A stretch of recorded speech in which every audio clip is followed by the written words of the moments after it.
harga ayam potong dan telur ayam di Pasar Batu Merah, Kota Ambon, masih tetap stabil menjelang perayaan Idul Adha 1445 Hijriah, Minggu 16 Juni 2024.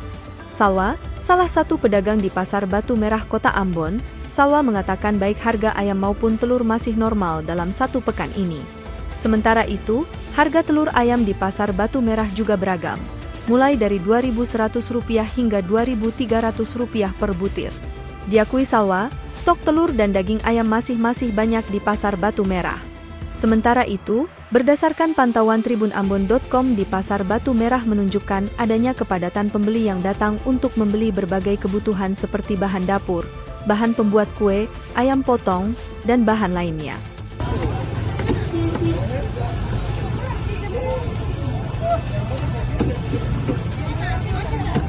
Download Tribun X sekarang, menghadirkan lokal menjadi Indonesia.